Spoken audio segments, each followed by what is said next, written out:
Good afternoon. You're back here with the Dice Kings. You got two legends right here with me right now. My name is Patton Pending. I'm here with Danny Craps. Well, Danny Craps.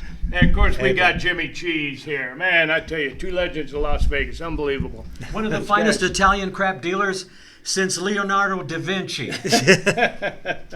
Yeah, so Jimmy, listen, how was it when you, when did you first come to town, and what was it like for you? My story's a little different from you guys. That you guys lived here, you were born here, raised here. I was raised in San Diego, a small suburb called El Cajon, where they rolled up the sidewalks at 10 o'clock at night. It was 1962. We came here with my parents. It took 9 hours to drive. There was no freeways. You had to go through every town. And I woke up in the back of the car at midnight, 1 o'clock in the morning, and I remember seeing all the lights and everybody having a good time. And I'm like, this is where I want to live. Nobody sleeps, because I hated to sleep, and I still do. But then I started coming here when I was a teenager, and I started gambling when I was 17. My father taught me how to play dice when I was 9. Did you have a footstool? No.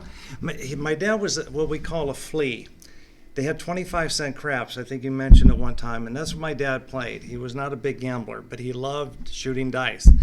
And I remember watching him downtown play dice, and I just got interested in the game. And later, I started in 1981. I went for a job, took an audition. I never went to dealer school.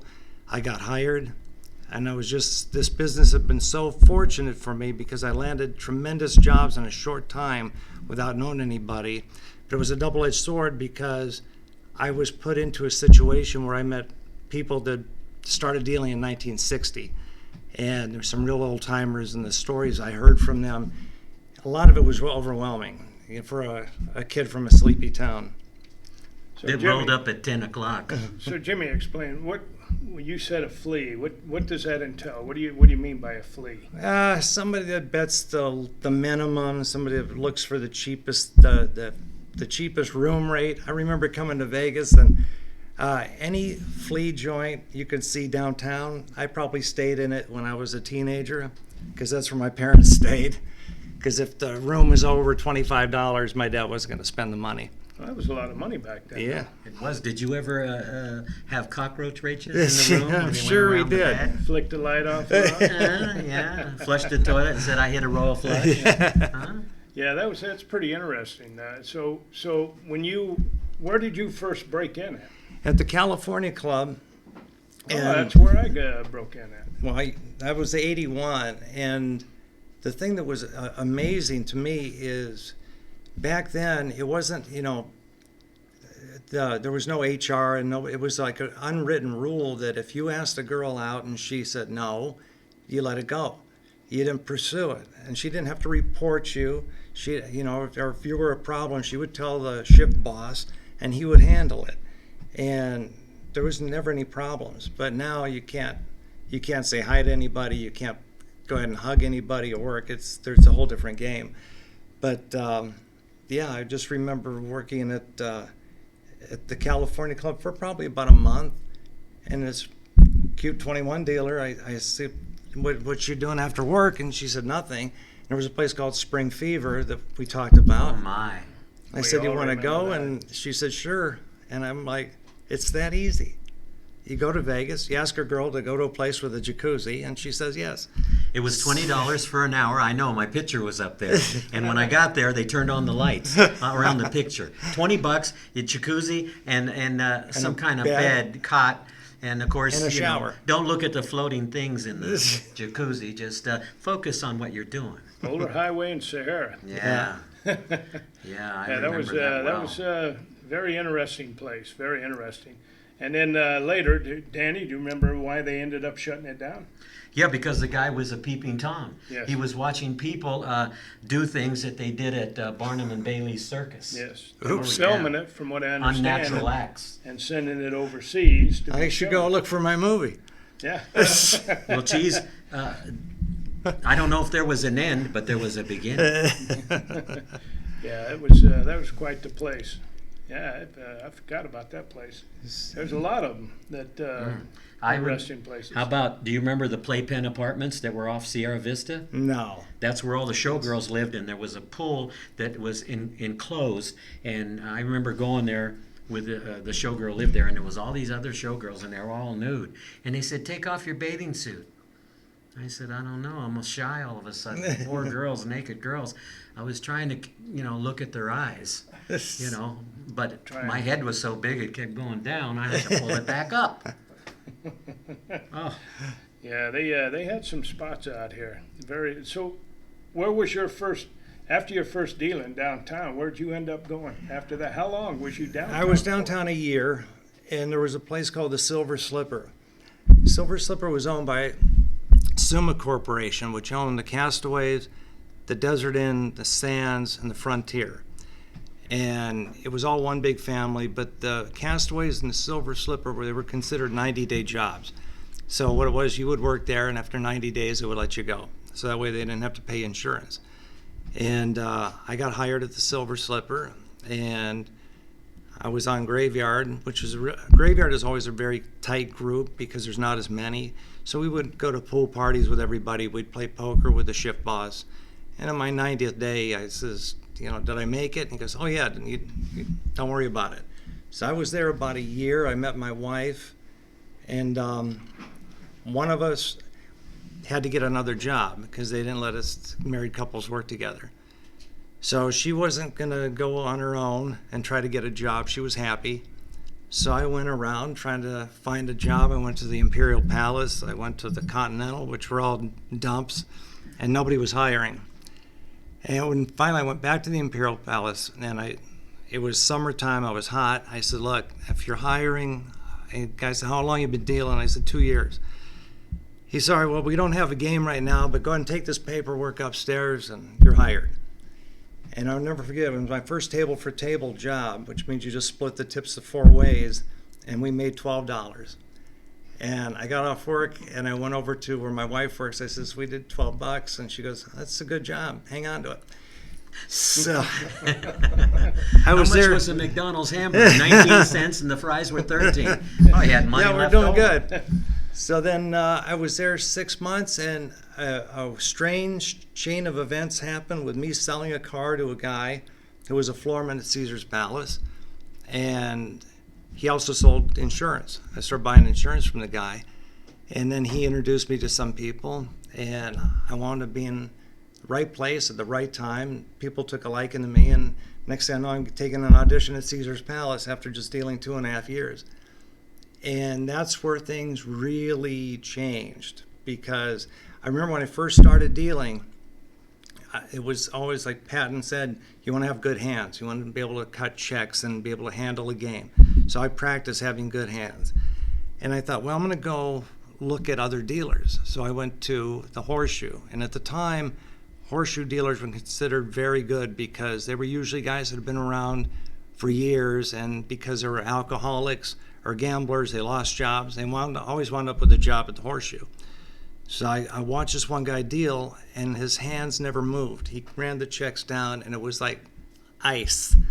And I was like, oh my God, if this guy's that good and he's at the Horseshoe, what are the guys at the strip like? So I went to Caesar's Palace one time after work, and I saw things that I'd never thought I would see. Dealers were reaching into the player's rack, taking money, taking chips, setting bets up for themselves.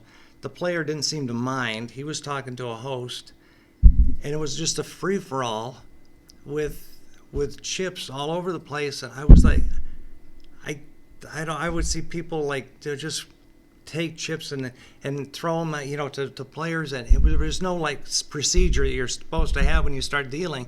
There's a procedure. Well, Caesar's Palace dealers didn't have procedure. They just did what they wanted. And unfortunately, when I got hired there, that's how I started dealing. There was no procedure. I just kind of did what I wanted. Big free-for-all. Free-for-all. And then I was telling Patton earlier, I said, well, let me go see some other places. So I went to the Tropicana. At that time, it was a good crap house.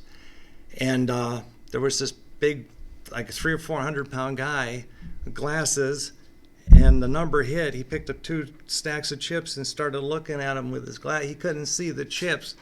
And I'm like, how did he get hired on the Strip when this guy at the Horseshoe has hands like gold? He's not there, you know. So I realized you had to know somebody to land one of these jobs. It wasn't just all on talent. And so I was extremely fortunate that the right people liked me at Caesars.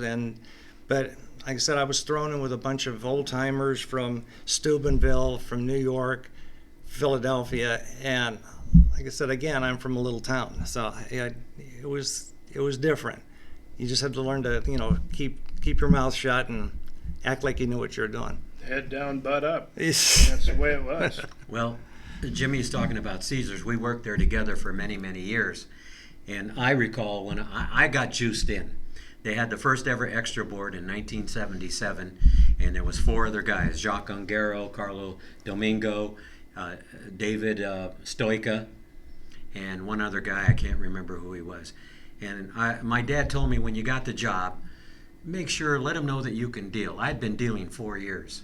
And let them know you can deal. Don't go out there and start hustling. Hustling means begging for money, you know, asking people for bets. So I remember it was July 29th, and it was a hot time. And I remember getting a suntan 2 weeks prior because I wanted to look Italian instead of Mexican, because there was a lot of Italians there, and they thought maybe I was Italian because I would say forget about it, things like that, instead of que paso. So I'm on day shift. I get called to go to days. I'm on second base. And because I had gotten dark and the lights, I'm starting to deal, and now I'm sweating. The sweat's going in my eyes, and the floorman, kid, this is Caesar's Palace. You don't have to sweat nothing. Relax. And they're laughing. He throws me a towel. I clean up. And then I'm dealing by procedure. Like Jimmy says, I'm looking over at everybody. Nobody's paying in to come, but I do it. So the first hour I went around, I go call my dad on the payphone. That's how old I am. And I said, Dad, you know, everything seems to be good. So I go back and I get on the base again. The floorman sizes into, meaning he leans over, and he says, kid, I can see you can deal, but can you make money? Boom, I went out there. There was line bets everywhere. He goes, kid, this is your first day. Relax. Yeah, don't go too strong. Think about the joint. You know, that was one thing about the old timers. They didn't mind you making money as long as you took care of the hotel. You take care of the hotel, you could drop some money. But after you made yours, they'd come around and say, okay, you need to slack off a little bit. You know, get some for the joint. What you did, you respected them because they respected you. And they would go out of their way, if they liked you, to take care of you. Right. They let you eat. They let you earn, and they let you eat. Absolutely. Well, they let you work. Yeah, and every place that we worked, everyone was mobbed up. He worked at the Tropicana. Heavy mob influence there with the people from Kansas City, Chicago, Florida, Boston, you know, and Jimmy being Sicilian, they always thought, hey, you're connected, They Jimmy? thought I was connected. Are you? Well, I can't say. He's not allowed to say because he might get a wiretap on his phone. Yeah, that was definitely different back then as far as mobbed up. I think every hotel out there, I still think that today. When I broke in, there was a guy, he saw my last name, and he says, well, with that name, you'll be on the Strip before me. Yeah. Yeah, that's true. Long before Mr. Smith goes to Washington, Yeah. without a doubt. Yeah. But you were saying about the payphones and stuff back then. Yeah. I remember when I was on the extra board, you know, the thing that's sad, too, is back then, if you had one job, you were happy. You know, now, I still work in the casino business. I see these kids have like 2 full-time jobs, putting in 16-hour days, and it's wrong. I mean, I don't know if it's because the place doesn't hire full-time, they don't pay the insurance, so they only hire on a part-time basis. But so many times I go to work, I see young people with paper napkins over their face and laying back trying to catch, you know, a 10-minute nap. But back then it was just you were one job, but we were on the extra board, which means when they call you, you come in. So there was no cell phones, so we had a beeper. And I remember my wife and I, we were in Lake Havasu one time, and I got a beep at 9, like 8:30, 9 o'clock, and I said, I got to call Caesars. And the shift boss said to come in at noon. And I said, well, I'm in Arizona. He said, well, make it fast. And so my wife and I said, we got to go. See, I got to work. So we jumped in the car, and I had a Fiero back then, and Oh my I God. was doing a little over 100 miles an hour in a Fiero. Oh my God. And we get back. I get to her house because this is before we got married, and I changed, and I made it to work, and I jump in. I think it was about 20 minutes late, 15 minutes late, and the pit boss came over to me and started yelling at me. And I said, well, I told you I was in Arizona. I was doing over 100 miles an hour to get here. And he started being grumbly as Lou, Chip Morris. And Yeah, he was yeah. all grumbly, and he Yeah. walked off. Not 5 minutes later, he comes back and says, you were doing over 100 miles an hour? What are you, nuts? He said, get off the game. So I got off the game, and he's like, I want you to sit down and just calm down. Go cool down a little bit. And he had somebody else come take me out for 20 minutes because he could see I was still sweating from running just to get to Caesars on time. But nowadays, the way things are run, you don't have bosses like that. You would have HR that would go, take the day off. Stay in Arizona. Don't risk your life. But back then, it was like, do what you got to do to get here. Yeah, even if you were sick at times, I'd say, come on in anyhow. Yeah. You'd go in there being sick, and he'd look at you and say, well, what'd you come to work for? Well, I'd say, well, go home. So it was, you couldn't win for lose in No. spots like that, but you did go out of your way to make it there. Oh, you did. You did. And there's times you had to pull doubles. I don't know if you Oh, yeah. well, I'm sure Danny remembers doing doubles. Well, you're yes, on the first extra board at Caesars. I mean, my first day I made 500 cash, and I said, "When do you need me again?" Relax, kid. Relax. Go. I'd sit by the phone, and the choice shift to work would be graveyard because that's where the bandits were. Bandits were the dealers that were really, really good, and they could make money any way they could.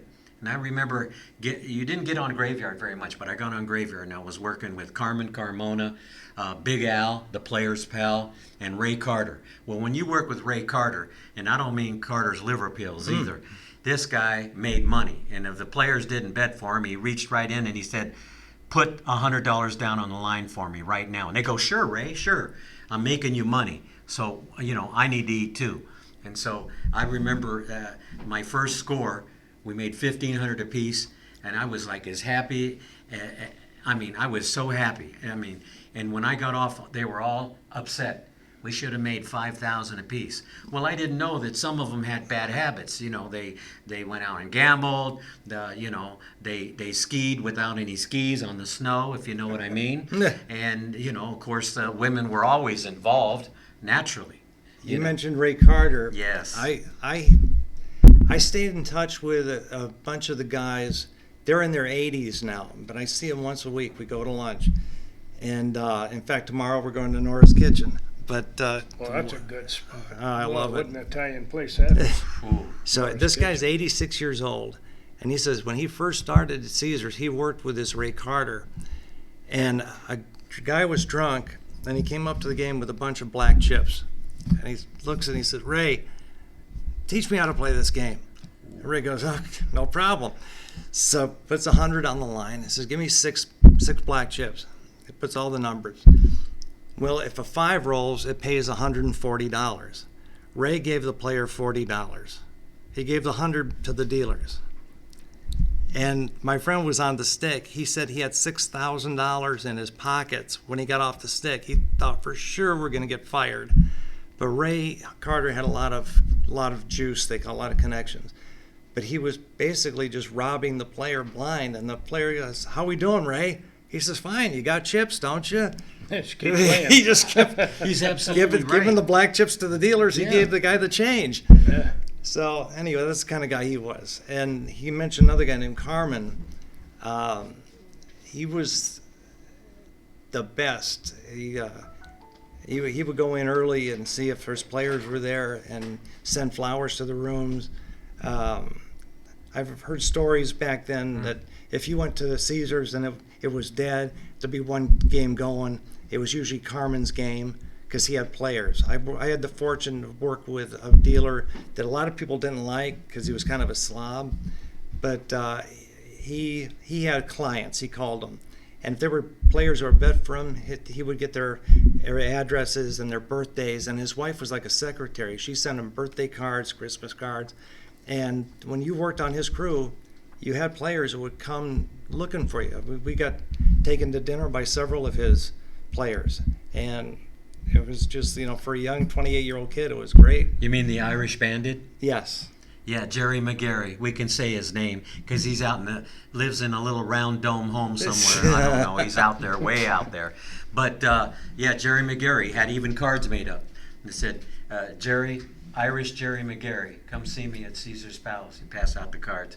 And Jerry would also do this. He had all his customers, right? So Jerry would reach in and said, I got to take him out to dinner. He'd grab a handful. But, maybe he got extra or not, but we still made money. He'd go home with $1,200, $1,500, $2,000.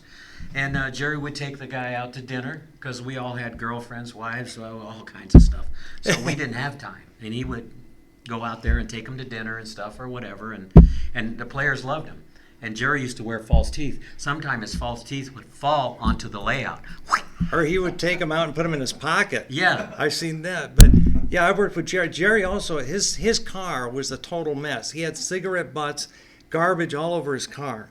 And working with Jerry, I was able to lease a brand new Jaguar. And we were going to take one of his players to dinner. And so I said, meet us out front. Jerry pulls up in his car. I pulled up in the Jaguar, and guy's a friend of Jerry's says, I'll go with Jim. Gee, I wonder why. Well, you guys made money from Caesar. Didn't you have medallions you used to hand out? Yeah. We had here. Jimmy knows what I used to do. I was friends with, in fact, Caesar's. His name was Jimmy Zarro, and he was Caesar's for a long time, and Cleopatra, and they would walk around. And Jimmy and I were friends, and I would go.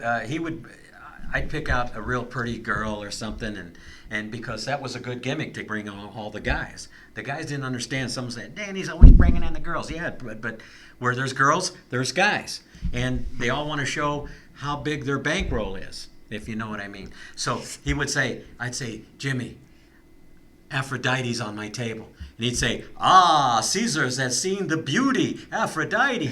And they'd go over and make a production. I'd put the thing around her, and people would go, it was just wild in Cleopatra. And I said, I'll be there to watch the chariot tonight. We worked with a dealer. His name was Dominic, and they called him the Prince. Yes. And he had gold all around, like before Mr. T, he had a lot of gold. His medallion was made out of 18-karat gold. Solid. Solid. He had it made. And they called him the Prince, and he was. I worked with him for quite a while. He was like a godfather to me, but Yeah. he's no longer with us. But he was something God bless special. him. And I wondered why he was hunched all the time. It was that gold medallion that was pulling him down. And he always had. I used to mimic some of the dealers, and I would mimic the Prince. He loved it, and he would start by going, and now. It was almost like a Italian art link letter. And now, a 1, a 2, a 3. Here we go. So, real quick story about him. He was married to an older woman. He was older, but his wife was not doing well. She had in poor health. So he took care of her. He didn't leave her, but he took up with a cocktail waitress. And he lived part-time with the cocktail waitress, part-time with his wife. And I was over the house with the cocktail waitress with a couple friends because he'd have us there for pizza. He eventually got tired of the commute, so he bought a big house. His wife lived upstairs. The cocktail waitress lived downstairs. He had a kid with a cocktail waitress. The kid called the lady upstairs grandma. And that's when we were talking to the guy that owned the 76ers of basketball. Harold Katz. This dealer had this guy over his house for Thanksgiving. So that's how popular crab dealers were. We were like celebrities. Businessmen, we had business owners from California that if they got to know you, I mean, there were some big drug lords that gave me their phone number. They said, if you're ever in California, give me a call. We can do something. I go, hey, that's great. But no. Well, we had the power of the pen too. Yeah. All the dealers had the power of the pen. What that means is you could send them to dinner, you could send them to shows, you could do anything you want and get away with it.